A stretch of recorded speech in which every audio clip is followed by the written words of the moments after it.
Good afternoon, School Improvement Council. My name is Amy Siegel, and I'm ASA's Director of Programs. And hello, I'm Tina Wiseman, Strategic Planning Specialist with the schools. Welcome. We're going to do a quick review of the process and what's been going on from the beginning of the first semester when we started this process. The first semester was the implementation of the current SIP. So that when the kids came in fall of 2017, there was an implementation ready to go of the SIP plan for 2017-2018.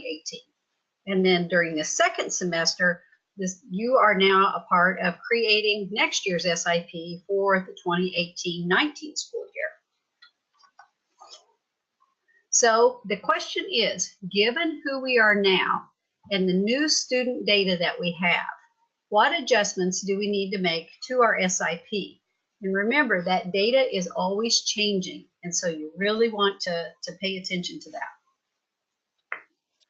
So just to review the work we've done so far this semester, in January, we started with the goals update. You reviewed data and looked at your priority areas for improvement and the SMART goals. That step's complete. Then in February, your council looked at the root cause data and updated root causes, the things that were getting in the way of students achieving those SMART goals. And then today, we're going to be talking about the interventions update. So that is our little roadmap. In April, we will be talking about preparation.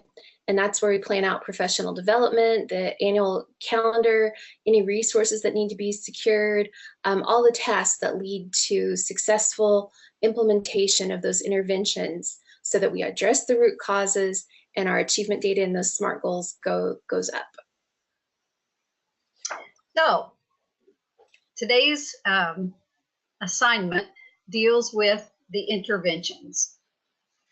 So we're going to give you a little bit of an introduction here. We'll start with the definition. Interventions address the things that we identify as getting in the way of student achievement. So you remember the last meeting, you talked about root causes, why the data isn't moving. So the interventions are going to address those root causes. The intervention focus can be general or specific. If they're general, they're going to impact a general root cause. And it was decided by the council, the student body, the steering team all coming together that there were some general root causes that impacted maybe all of the SMART goals, such as maybe a new attendance policy put into place, just different things that go on. And so the intervention that may have been a problem with attendance, and so then there was an intervention that said, let's have a new policy or a workshop on student engagement because students are no longer engaged, or after school tutoring because some kids need a little bit more time, a little more help, and they weren't getting it during the school hours because it was just unavailable. That time was unavailable. So we offer after school tutoring. It can also be very specific, and it can impact a specific root cause. So if, for example, in a math class, if it's noticed that on the I-step that ratios are always a problem, then there's probably going to be a series of lessons on ratios. Differentiated instruction in math or English or social studies or whatever it is that's needed. So you're going to go right to the heart of the problem. And then frequent classroom assessments in math. Maybe there needs to be more checks because some of the kids are falling through the cracks by the time that the checks come around, and so there's going to be more assessments. And it could even be something like a math club because the math scores aren't doing well. Kids have shown some concern about that. Obviously, the data is showing that, and so we're going to try some math tutoring after school and a math club. So all of those are interventions. Some very general. And it's okay as long as they fit and impact a general root cause. Some very specific, and those are the ones that impact the specific root causes. Interventions can also be high impact, and we have high impact split into high impact inside and high impact outside. So high impact inside, those are things that happen inside the classroom. So like alignment of math curriculum with standards. If our SMART goal had to do with a math standard, it could be that we need to align curriculum. It could be that we need a series of lessons. It could be differentiated instruction. Those are high impact interventions that happen inside the classroom. They can also be high impact outside. So math club, if we have math tutoring after school, that's not inside the classroom, but it's still a high impact intervention.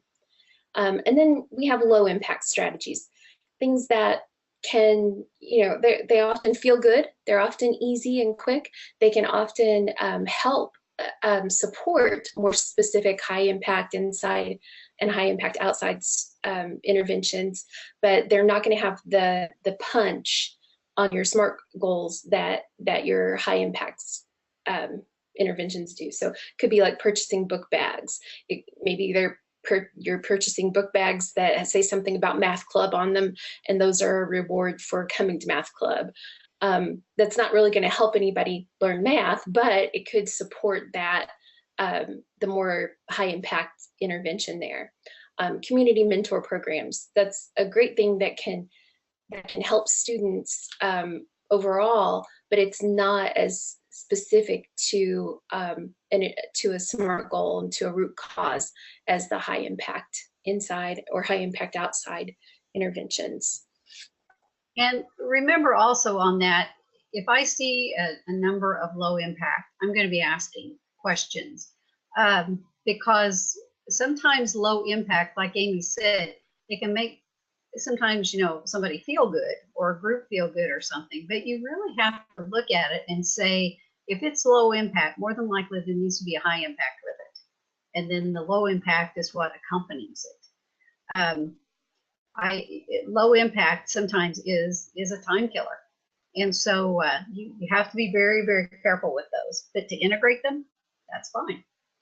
Okay. We often think of those as fluff. Yes. They're fluffy little interventions, but touches, but they don't have any teeth in them. Yeah. Right. No punch. Yeah. Okay, so then there's also different energy levels with interventions. And so here again, we have high energy. This is going to engage all educators in a major way. And so that means if there's a new attendance policy, everybody's engaged. I mean, there cannot be anyone not engaged and involved. So the whole school is going to be talking about it. And so if there's something that's just sweeping the building, that's a big tidal wave of change. And that's going to be a high energy. A medium energy is going to engage many educators in a major way. So there may be something like, maybe changing the, like grading scale in the math department or grading scale in the English department as far as writing. We've looked at the writing, and so we decided, we want to step it up. And so we're going to change how we do our rubrics or something like that. So there's still going to be several educators involved in that, because there again, we're always hoping that whatever's going on in your English classrooms are floating into social studies with writing, floating into math with writing, floating into science with writing, because what's going on is you've got your core people there in the English department. Those are your specialists in that area, but those kids need to have that consistency. So, use your people all throughout the building as the experts that they are. And then low energy, it'll engage a few educators in a very major way. Now, just because it's low energy doesn't mean that it's not a big deal, because it could be something like with the AP classes. It's going to be a very few educators, but it's going to engage them in a very major way. Or, people who are preparing kids maybe for SAT, ACT, something like that. So if anything like that, don't think, oh gosh, it's low energy. It sounds, not strong enough. There again, in the description of the intervention, that's key. So you really need to tell why this is low energy. And it's because it's a few educators, but very major impact. And then also you can have low energy, which will engage everybody, but in a more minor way. And there again, not a bad thing, You know, just because it's a low energy educating, or excuse me, engaging lots of people in a minor way, it could be something that the big, you know, tsunami came through last year or 2 years ago, and now we're following up and we're just making some, you know, fine tuning and all this and that. And so we're just doing some minor things, but it's still good. But there again, it comes down to that definition, and you're giving that explanation of what this is. And then sometimes there's a low energy continuation.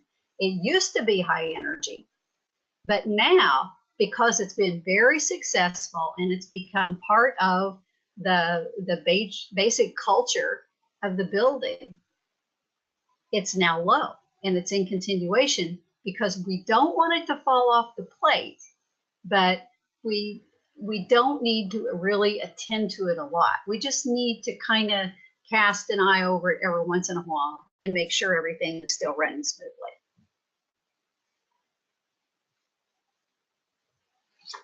And one of the things you're looking for is a balance. If you had 10 high energy 10 high energy interventions, we would probably be wondering, you know, are you really going to be able to bite off that much? But if all tired, pardon, you're going to be very tired. Yes, yeah, yeah. You might wear everybody out, burn everybody out. So, you know, that might be a bit of a concern. But if they're all low energy continuation, we're going to wonder, you know, are we actually going to move any data using those? So you're looking for a good balance. So, and that brings us to our council discussion. What will your school and community do in 2018-19 to address your root causes? So if you're doing your discussion online, you'll see at the top of this page the root causes interventions crosswalk report, and you're going to want to read that over just so that you can see the list of root causes and the interventions that we have in our plan right now that we've been doing in 2017, 2018. So get familiar with that. And then you're going to go down, and if you're doing this in person, you received an email that had a link to that report, and just, you know, probably reviewed that before the meeting. And if you're online again, you're going to come down to part 1, review and revise current interventions. So in this case, our first intervention is writing across the curriculum. And we're going to look at, do we continue this intervention next year? Do we omit this intervention next year? And if we're going to continue it, what revisions do we need to make? So just put in your, make your vote, I guess, and put that in. Oh, I want to go back. I went too fast. I will note that the intervention title is a link. So be sure, if you're doing the discussion online, to click on that link because it has more information about writing across the curriculum. It'll have the description. It'll have the information from your December meeting when you looked at the implementation of this, and any data that is relevant. So be sure to look those over and get familiar and not just go by the title. So there will be one of these questions for each of the interventions that your school had in place for 2017, 2018. And then in part 2, we're going to ask you if we need any additional interventions. So we've given you some resources in this section. The first is student suggestions.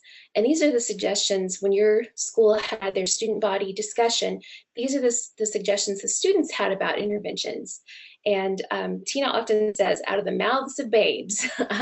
Sometimes your students have very good ideas about what needs to happen in the school for data to change. Excuse me. So please have a look at those. We also have a database of SI2 school-based interventions. We have a database of community-based interventions. We have Indiana Conference on Learning session descriptions. Those are from schools who presented at the Indiana Conference on Learning.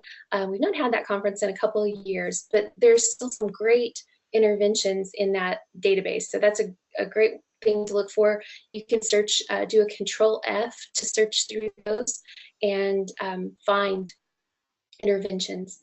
And also Google, if there's something that you're thinking about and you want to get some more information, a lot of times you can find great resources just using Google. So if you have an additional intervention that you'd like to see added to the plan for 2018-2019, type in your comment, make sure you describe the intervention, and be sure to tell which root causes it will impact, or just a root cause. So you want to make sure that any intervention that you have is related to a root cause, and will have an impact on that, because that's the whole point of what we're doing. And then in the last section, we just have additional thoughts. So we try to give you a space. This isn't required. If you have any additional thoughts about interventions, just share those with your team, and that'll be good input for them. So after today, here's what's going to happen. The steering team will consider the council input. So they'll meet together as a group, put all the information together, look at your input from the council, and then after that, they'll create a preliminary list of the interventions, which will include the external expectations. And external expectations are those things that are Indiana rules and regulations, things that deal with Title I, and not just local things, but things that have to be there in order to have your SIP pass, basically. So those will be included as well. Then after that, the steering team will check. They'll make a check here with this post-discussion tasks. So using several different kinds of crosswalks, which are tools in the SI2 online system, probably some of the most valuable tools that you're going to find, because these things, they check your work like nobody's business. They help me. These are my little helpers. The steering team will then assess the strength of the interventions and determine if all the external expectations have been met. And then the interventions may be added to or tweaked. Then the steering team will send the intervention list to the council members, including all the educators in the school, remembering all educators in the school are on the council, and ask for consensus. So make sure that everyone is aware of the interventions that will be implemented next year, as well as checking for the support of the interventions. That's a very important job with the steering team. So we'll leave you to your discussion. If you're doing this in person, your team will be asking for all that input, and they'll get back to you. And as always, we thank you for being a part of your School Improvement Council and for the time that you give to make sure that your school has a solid school improvement plan. Thanks very much for being here, either online or in person. And just, you have no idea how valuable your input is. So thank you very much.